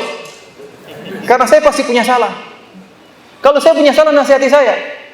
Kalau ternyata kesalahan tersebut benar-benar menyelisih ijma, ya sudah, saya harus bertobat. Tapi kalau ternyata kesalahan saya hanyalah berbeda sudut pandang, menurut Anda Firanda salah, menurut Firanda dia benar, dan ada ulama yang berpendapat demikian, maka Anda harus berlapang dada. Ada fikih khilaf dalam masalah ini. Kalau setiap salah kemudian Anda buang ustaz tersebut, siapa ustaz mau dipakai? Ustaz yang bid'ah-bid'ahkan juga salah dia. Dia tidak tahu manhaj dalam masalah khilafiyah. Saya bilang ada ustaz yang tukang bid'ah-bid'ahkan orang, sama ahlu sunnah dia bid'ah-bid'ahkan. Saya bilang ustaz itu juga jadi ahlul bid'ah kalau begitu caranya. Kenapa? Karena dia tidak punya manhaj dalam menghadapi masalah apa? Khilafiyah. Padahal ahlu sunnah punya manhaj dalam menghadapi masalah khilafiyah, dan dia tidak punya manhaj dalam hal ini. Kalau kita mengikuti gaya ustaz itu, kita bilang ustaz justru kamu yang ahlul bid'ah. Sedikit-sedikit membid'ahkan orang. Ini manhaj dari mana seperti ini? Dari mana dalam buku? Cari buku fikih 4 mazhab, mana caranya? Cara seperti ini mana? Cari dalam buku-buku fikih, enggak ada seperti itu. Ini manhaj yang baru. Oleh karena perhatian Subhanahu wa taala, ya, seorang tidak mudah untuk kemudian memvonis, ya, seorang kita bilang dia salah, dia punya kesalahan, kita ingatkan kesalahannya, kesalahan kita nasihati. Namun bukan berarti ustaz tersebut kemudian kita buang. Kalau begitu caranya tidak ada kita belajar sama ustaz siapapun. Ustaz pasti punya salah, siapapun dia. Dia pasti punya salah. Berbeda kalau kesalahannya besar. Berbeda kalau kesalahannya kemudian berkaitan dengan perkara-perkara yang berat, masalah takfir. Ini berbahaya kalau begini. Kita jangan menggampangkan masalah ini. Yang berujung-ujung pada pertumpahan darah, ini berbahaya. Berujung-ujung pada pemberontakan terhadap pemerintah yang sah misalnya. Ini berbahaya seperti ini. Jangan kita sepelekan. Tapi kalau ternyata kesalahan dia tidak berkaitan dengan masalah-masalah seperti ini, ya maka kita beri uzur. Tetap kita pakai ustaz tersebut. Ya. Kecuali kalau kesalahan tadi besar, ternyata menggampang-gampangkan masalah Syiah, ternyata menjerumuskan orang dalam masalah Syiah misalnya, menjerumuskan orang dalam masalah Khawarij, masalah takfir, bahaya. Kita jauhi ustaz-ustaz seperti ini. Tapi para hadirin yang Allah Subhanahu wa taala, terakhir ya, ada beberapa adab yang harus diperhatikan ya. Tatkala terjadi masalah khilafiyah ya. Yang pertama, kita berhusnudzon kepada orang yang menyelisih kita. Ada ustaz menyelisih kita, ada teman kita menyelisih kita. Ternyata masalah khilafiyah, maka kita harus husnudzon, dia sudah mencari kebenaran. Jangan langsung kita tuduh bahwasanya dia itu ikut hawa nafsu karena dikasih duit. Saya beberapa kali di email atau ditulis di Facebook, Ustaz Firanda dapat uang berapa sih? Saya di situ kan beneran, saya tidak main-main. Ya, jadi saya dituduh dapat duit sehingga saya berfatwa dengan fatwa yang mungkin menyelisih pendapat dia, misalnya. Kenapa harus tuduh demikian? Ya. Kenapa kita harus suudzon kepada orang? Seakan-akan kalau ada orang yang membolehkan menerima dana dari bank untuk bangun masjid atau menerima dana dari suatu yayasan yang diperselisihkan, berarti dia pengikut hawa nafsu, dibayar oleh yayasan tersebut. Ya, kenapa harus tuduh seperti itu? Anda sudah membuka hati saya? Sudah membuka hati orang-orang yang mengambil dana tersebut? Ya. Ataukah dia mengambil dana untuk dia bangun pondok dan pondoknya berjalan sampai sekarang? Banyak orang yang hafal Quran dari pondok tersebut. Kenapa Anda harus menuduh dia pengikut hawa nafsu? Maka kita harus husnudzon. Kalau ini masalah khilafiyah, kita harus husnudzon bahwasanya dia mencari kebenaran. Anda boleh menyalahkan, tidak apa-apa. Ente salah, itu salah, ini berbahaya. Tidak apa-apa, itu hak Anda untuk menyalahkan. Tapi tanpa disertai dengan apa? Cercaan, makian, apalagi menyesat-nyesatkan. Ini orang tidak tahu punya adab, tidak punya manhaj dalam masalah khilafiyah. Dan ingat, seorang kalau berusaha mencari kebenaran, ya, maka kemudian dia salah, tetap dapat pahala. Kata Nabi SAW, "Idza hakamal hakim fajtahada fa asaba falahu ajran wa idza hakama fa akhta falahu ajrun." Jika seorang hakim dia berijtihad, berusaha mencari kebenaran, ternyata hukumnya salah, tetap dapat pahala satu, pahala ijtihadnya. Kalau dia benar, maka dia mendapat dua pahala, pahala ijtihadnya dan pahala kebenaran. Kalau dia sudah mencari kebenaran, la yukallifullahu nafsan illa wus'aha. Allah tidak zalim. Allah tahu dia berusaha mencari apa? Kebenaran. Allah kasih pahala, dia berusaha mencari kebenaran. Beda dengan orang berusaha mencari kebenaran, ternyata dia bukan bidangnya dalam hal itu. Ya. Ini kita bilang kamu tidak pantas untuk ijtihad misalnya. Ya. Tapi kalau orang itu sudah berusaha, sudah belajar, sudah punya ilmu, kemudian dia salah dalam berhukum, maka dia tetap dapat pahala. Ingat, Rabb kita lebih sayang kepada kita daripada ibu kita terhadap kita sendiri. Masa Allah zalim, orang sudah berusaha kemudian dimasukkan neraka jahanam? Kan tidak.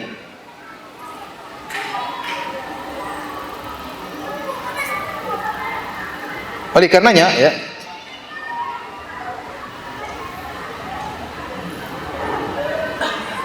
Syekhul Islam Ibnu Taimiyah berkata, kanu yatanadharuna fil masail ilmiyah wal amaliyah ma'a baqa'il ulfah wal ismah wa ukhuwatid din. Kata Syekhul Islam, mereka dahulu para salaf, mereka saling berdialog, saling berdebat dalam masalah ilmiah, dalam masalah ibadah, masalah amaliyah, ma'a baqa'il ulfah wal ismah, tetap disertai dengan saling mengasihi dan saling bersatu dengan tetap adanya persaudaraan dalam agama. Walau kana kullama ikhtalafa muslimani fi syai'in tahajara lam yabqa bainal muslimina ismatun wala ukhuwah. Kalau setiap ada dua orang Islam, setiap bermasalah ribut, maka tidak akan ada persatuan sama sekali selama-lamanya. Tidak mesti ribut kemudian kita pisah. Kita boleh berbeda pendapat, tidak harus ribut, tidak harus pisah. Berkata Yunus As-Sadafi, dia berkata rahimahullah, "Ma ra'aitu aqala min asy-Syafi'i. Nadartuhu yawman fi mas'alatin thumma iftaraqna wa laqituhu fa akhadha bi yadi thumma qala ya Aba Musa ala yastaqim an nakuna ikhwanan wa illam nattafiq fi mas'alah." Aku tidak pernah melihat orang lebih cerdas daripada Syafi'i, kata Yunus rahimahullah. Aku tidak pernah melihat orang lebih cerdas daripada Syafi'i. Suatu hari aku mendebat dia dalam suatu permasalahan. Setelah berdebat kita berpisah. Suatu hari saya ketemu lagi dengan Syafi'i, dia pun memegang tanganku dan dia berkata kepadaku, "Wahai Yunus, wahai Abu Musa, tidakkah kita masih bisa bersaudara meskipun kita tidak bersepakat dalam suatu masalah? Kenapa harus ribut? Ana saya dengan Anda khilaf dalam masalah, tidak tadi. Syekh Albani sama Syekh bin Baz khilaf dalam banyak masalah. Tetapi tetap saja saling menghargai, tetap saja saling menghormati. Nah, kalau sudah tidak saling menghormati, itu berarti kurang ilmu atau kurang adab. Berarti ada hawa nafsu yang bermain. Hawa nafsu yang bermain. Kalau Anda punya ilmu, Anda tahu husnuzon kepada saudara, tidak perlu Anda mencaci maki. Ya.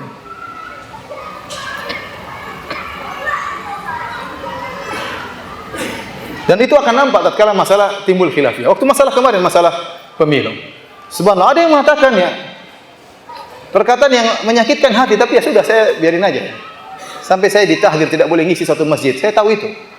Saya maafkan ustadznya. Ya, sampai ada yang mengisi pengajian mengatakan, sampai ada yang mengatakan apa? Ini Ustadz ABG.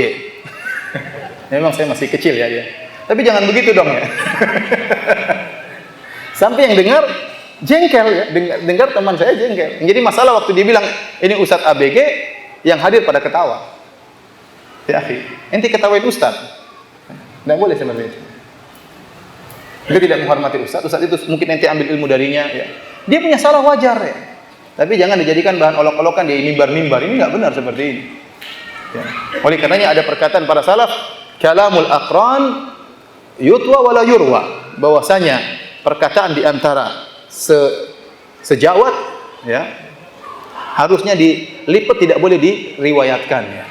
Satu ngomongin ini, selama mereka ahlu sunnah semuanya, maka tidak perlu kita ikut nimbrung memanas-manaskan permasalahan. Ya, tidak perlu kita manas-manaskan apa? Permasalahan. Justru kita sebagai murid yang baik kita berusaha meredupkan. Jangan malah ngompor-ngompori sang ustaz, guru kita.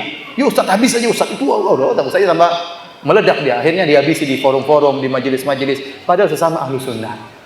Sebelumnya saling dekat. Gara-gara satu masalah kemudian ribut. Ini masalah fikih, bukan masalah apa? Akidah. Kenapa harus ribut? Nasihati, telepon. Kenapa harus ribut? Inilah para hadirin dan hadirat yang dirahmati oleh Allah Subhanahu wa taala, ya.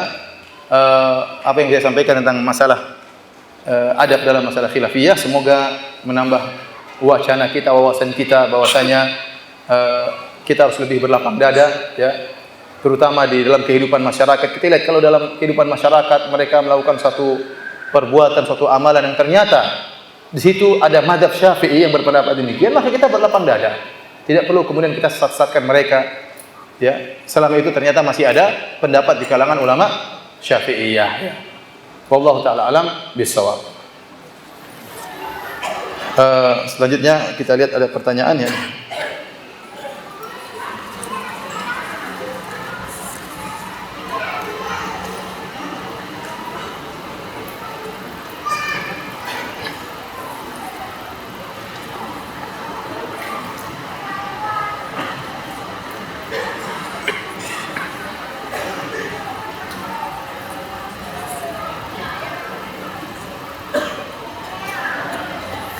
Jika kita pergi ke tempat makan atau mall, pasar, pasti ada musik yang dimainkan. Sikap kita bagaimana, Ustaz?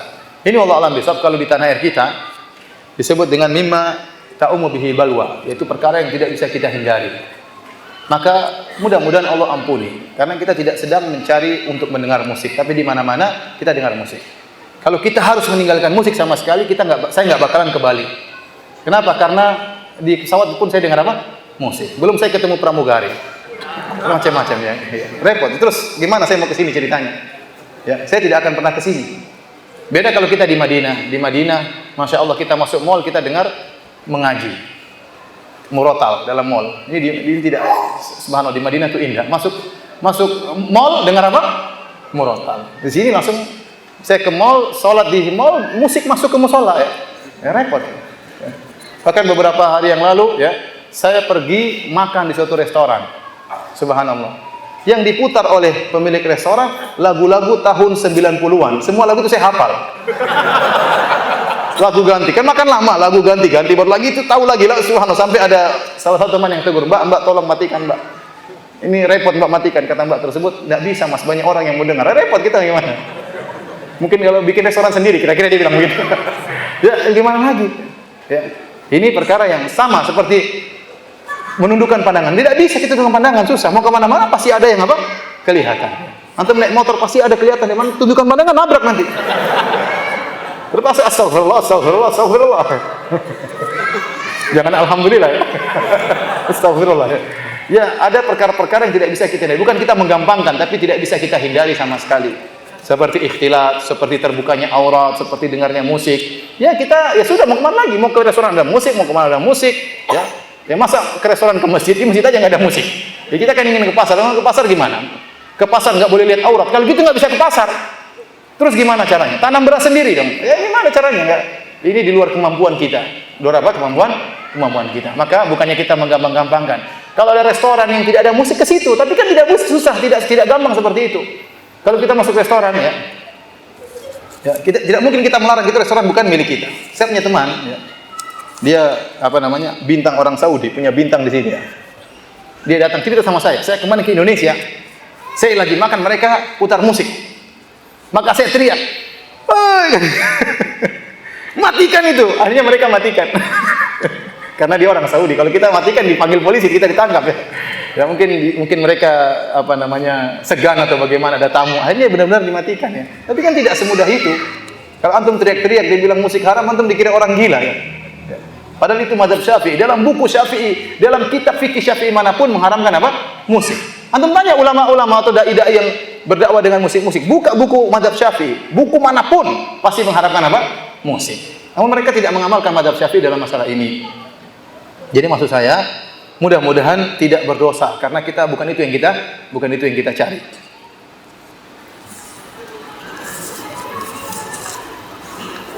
Mohon dijelaskan apa itu Wahabi. Wahabi ya, itu julukan yang dituduhkan kepada orang-orang yang belajar di Arab Saudi. Bahkan dikatakan negara Saudi adalah negara apa? Wahabi. Dan benar ya, kalau kita mau lihat ya, Arab Saudi mereka sangat menghormati Muhammad bin Abdul Wahab.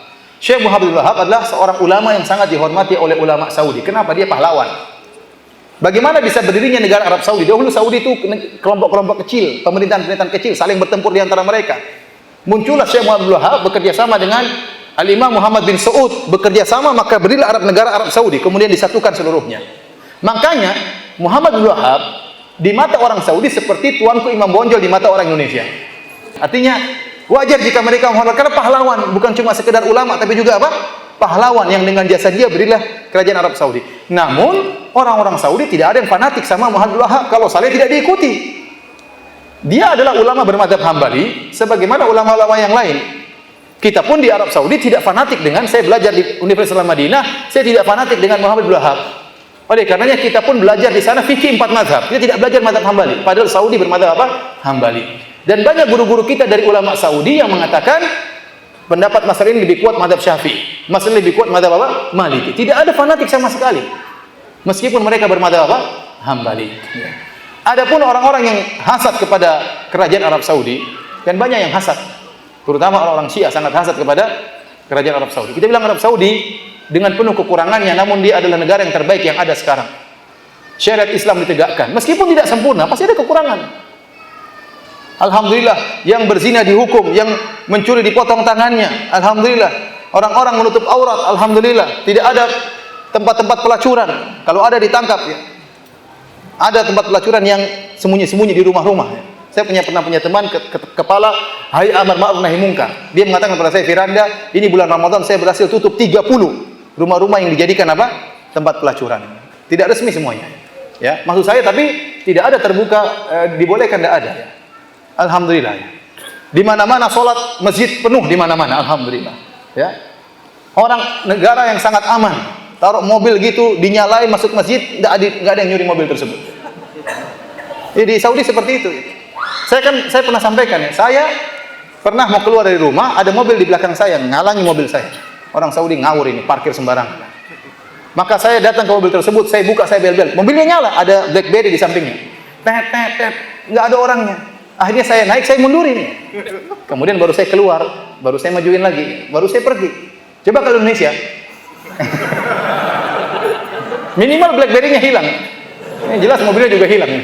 Bayangkan sambil nyala dibiarin begitu saja. Di sana susah. Alhamdulillah. Bukan berarti tidak ada pencurian mobil, ada tapi kecil, minimal. Artinya kebaikannya sangat banyak. Belum lagi bagaimana khidmah pelayanan terhadap jemaah haji, jemaah umrah luar biasa. Pembagian sana gratisan sangat banyak.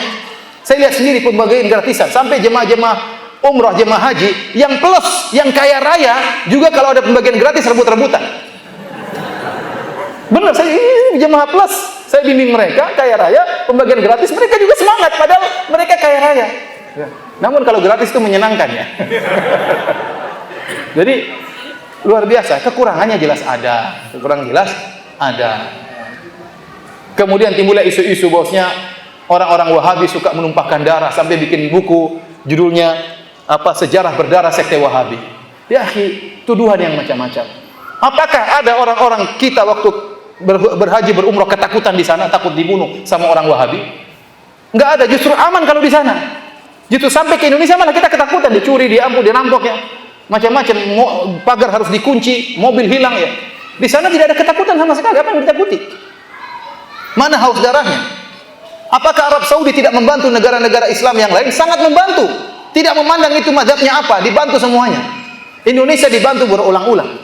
Aceh dibantu berulang-ulang. Quran gratisan banyak dibagi, meskipun dijual di Tanah Abang, Quran wakaf tapi dijual di Tanah Abang. Iya. Artinya dibantu. Palestina bantunya luar biasa, Suriah dibantu habis-habisan. Ya. Ya, kalau mereka punya kesalahan wajar. Mana dituduh mereka mengkafirkan umat Islam, mana dari mana? Itu omongan saja. Apakah pengajian kita suka mengkafir-kafirkan? Saya tanya sama antum. Kita tidak pernah mengkafir-kafirkan. Kita kalau mengatakan ini kekufuran, ini syirik, itu hak, itu harus. Saya harus menjelaskan ini syirik. Saya tidak mau basa-basi. Ini syirik-syirik saya katakan, ini kufur-kufur. Tapi bukan berarti pelakunya langsung otomatis musyrik, langsung otomatis kafir. Bisa dia tidak mengerti, tapi menjelaskan ini syirik harus dijelaskan. Ini kekufuran harus dijelaskan. Ya. Oleh karenanya tuduhan-tuduhan banyak. Seperti tuduhan bahwasanya Wahabi melarang bersolawat. Gimana melarang bersolawat? Tiap hari kita bersolawat. Kalau sholat di Masjid Nabawi, apakah khatibnya tidak pernah bersolawat? Solawat terus-terusan. Setiap bilang Nabi Sallallahu Alaihi Wasallam, setiap bilang Nabi Sallallahu Alaihi Wasallam, itu bukan bersolawat. Yang dilarang maksudnya solawat yang macam-macam, yang aneh-aneh, seperti solawat Fatih, barang siapa yang baca seperti khatam Quran 7 kali. Kemudian ini dari mana dalilnya seperti itu? Itu yang dilarang, solawat-solawat yang aneh-aneh yang dilarang. Kemudian Wahabi melarang ziarah kubur, dusta. Siapa bilang gitu? Hadis-hadis Nabi menyuruh ziarah kubur. Yang dilarang kalau ente pergi ke ziarah kubur, minta penghuni kubur, itu yang dilarang. Jangan ziarah kubur untuk minta-minta kepada penghuni kubur. Itu yang dilarang oleh mereka. Dan tuduhan macam-macam. Sampai berita-berita saya dengar sendiri, saya baca seperti isu yang tersebar, bahwasanya ada orang Wahabi naik di atas kubah hijau, ingin menghancurkan kubah hijau. Tahu-tahu kena petir, terbakar di atas. Sampai sekarang mayatnya masih ada. Subhanallah. Ini orang Madinah nggak ada yang tahu seperti ini. Cuma Indonesia pada tahu. Dari mana sih? Saya heran juga. Ini dari mana? Ya, kalau ada orang terbakar di atas apakah Wahabi itu kafir? Abu Jahal saja mati dikubur oleh Nabi SAW. Ini ada orang hangus terbakar kemudian tidak dikubur, dibiarin bertahun-tahun di situ. Dari mana seperti itu? Itu cerita paling ramai di Indonesia. Bikin isu lagi, orang-orang Wahabi pemerintah Arab Saudi ingin memindahkan kuburan Nabi. Sudah isu dari mana seperti ini? Gak kurang ajar seperti ini. Padahal pemerintah Arab Saudi ingin memperluas Masjid Nabawi. Dibuat isu supaya kita mencela, bukan memuji. Harusnya pemerintah Arab Saudi ingin melebarkan Masjid Nabawi. Bayangkan berapa duit yang mereka keluarkan. Hotel-hotel besar mereka bayar, ganti. Berapa duit, berapa triliun yang mereka keluarkan demi untuk melebarkan Masjid Nabawi untuk khidmah kepada masyarakat. Sebagian orang Syiah bikin isu bahwasanya mereka ingin memindahkan kuburan Nabi. Dari mana seperti ini? Akhirnya mencela. Yang penting mencela dulu meskipun di cross check tidak benar. Kita aja di Madinah nggak tahu ada dari mana isu seperti itu, sampai Indonesia kita sini nggak tahu. Tinggal di Madinah, tiap hari sholat dekat kuburan Masjid Nabawi, kuburan Nabi tidak tahu cerita seperti itu, tahu tersebar sana sini. Dusta. Bahkan berapa tahun lalu, 2 tahun lalu saya hajian. Saya baca di salah satu di internet, berita di internet. Orang-orang Wahabi Arab Saudi menyewa tentara Israel untuk menjaga keamanan di pelaksanaan jemaah haji. Subhanallah. Ngapain sewa tentara Israel? Masih banyak tentara Indonesia yang miskin-miskin yang bisa disewa. Bayarnya lebih murah mungkin. Sekalian hajian. Ngapain harus sewa? Emang jaga penjahat kemudian sewa apa? Tentara dari Israel. Dosa besar. Namun tersebar.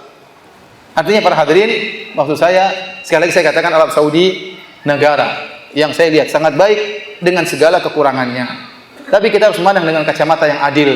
Ya, tidak boleh kita hanya melihat sisi buruknya, sementara sisi baiknya begitu apa? Begitu banyak. Adapun fitnah-fitnah terhadap Wahabi, ya, itu fitnah-fitnah banyak yang tidak benar. Saya katakan Muhammad bin Abdul Wahab, Syekh Muhammad bin Abdul Wahab rahimahullah, seorang ulama yang dia bisa benar dan bisa salah, dan kita tidak pernah fanatik dengan beliau.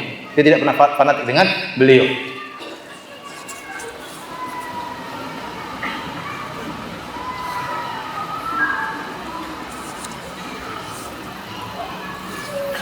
Ustaz, apakah dalam perkara ISIS terdapat khilaf?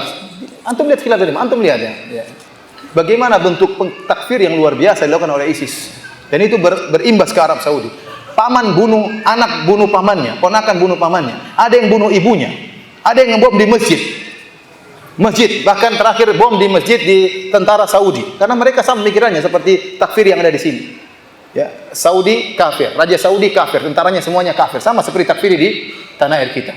Presiden kafir, wakil presiden kafir, semua anggota DPR kafir, semua anggota DPR kafir, ada yang lebih ekstrim, seluruh pegawai negeri kafir. Mengerikan seperti itu. Akhirnya mereka ngebom di masjid. Bayangkan, orang lagi sholat duhur dibom. Sementara banyak darah bertumpahan di situ. Quran banyak robek, padahal di situ banyak ada halaqah tahfidz Quran, banyak orang hafal Quran di situ. Tentara Saudi banyak yang hafal Quran. Dibom di situ, ngawur seperti ini. Sampai ada lelucon, ada sebagian masjid tulis di masjid tulis tidak ada bidadari di sini. Karena mereka yakin kalau bom langsung dapat bidadari, maka ditulis tidak ada bidadari. Kalau mau bom cari bidadari tempat lain. Kalau bom langsung dapat bidadari. Gimana masjid tempatnya sholat, tempatnya khusyuk. Ya. Kemarin mau bom di mana? Di Masjid Nabawi.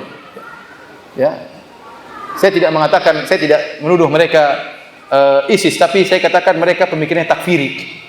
Ya, bayangkan orang-orang lagi sholat, mau buka puasa, bulan Ramadan, waktu yang sangat mulia, tidak menghargai kehormatan masjid, tidak menghargai kehormatan orang-orang yang ibadah di Masjid Nabawi, kemudian ngebom. Alhamdulillah dihalangi. Dia mau masuk ke area masjid dihalangi, akhirnya meledak empat-empatnya semuanya. Ya. Semoga Allah menerima arwah para orang-orang yang meninggal karena membela apa? Masjid Nabi Shallallahu Alaihi Wasallam. Jadi pengkafiran yang luar biasa ini sangat berbahaya. Ya. Oleh karenanya, ya saya tidak mendapati ulama-ulama yang terkenal ya, yang menyatakan ISIS itu benar. Tidak ada ya, tidak ada khilaf dalam masalah ini. Kalau Rasulullah SAW mengatakan ya tentang orang-orang Khawarij, ya, kata Rasulullah SAW, ya sufahaul ahlam, hudatsaul asnan. Mereka orang-orang yang bodoh dan mereka orang-orang yang muda. Tidak ada orang alim di antara mereka. Antum coba tunjukkan mana ISIS punya ulama, mana? Tunjukkan satu saja ulama ISIS. Bahkan orang-orang takfiri yang mereka dulu agung-agungkan juga menyatakan ISIS takfiri juga. Jadi takfiri nuduh takfiri. Saking ekstrimnya takfirinya. Tidak ada. Beda kalau ulama banyak punya buku fikih, punya buku akidah ya. Tahu sesat ini mungkin masih jadi perhatian kita. ISIS nggak ada ulama. Yang mana ulama ISIS yang pernah nulis buku tentang fikih, tentang akidah, tentang masalah muamalah? Nggak ada. Tahu muncul kelompok ekstrim suka mengkafirkan, tidak ada ulamanya. Terus siapa yang bimbing mereka kalau begitu? Siapa yang mereka? Tunjukkan kepada saya mana ulamanya ISIS yang pernah punya karya ilmiah yang bisa kita lihat keilmuannya, mana? Tidak ada dan tidak pernah ada. Oleh karena siapa di balik mereka ini siapa kita tidak tahu. Yang jelas pengkafiran mereka luar biasa. Mengkafirkan Arab Saudi, mengkafirkan yang lainnya.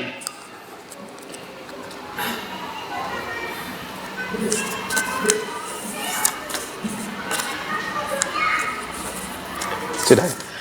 Demikian para hadirin dan hadirat yang Allah Subhanahu wa taala, kajian kita pada kesempatan malam ini. Mohon maaf banyak pertanyaan yang belum bisa saya jawab dan ada sebagian tidak bisa saya jawab karena kekurangan ilmu. Ya, semoga Allah Subhanahu wa taala senantiasa menganugerahkan kepada kita istiqamah sampai kita bertemu dengan Allah Subhanahu wa taala. Subhanakallahumma bihamdik asyhadu an la ilaha illa anta astaghfiruka wa atubu ilaik. Assalamualaikum warahmatullahi wabarakatuh.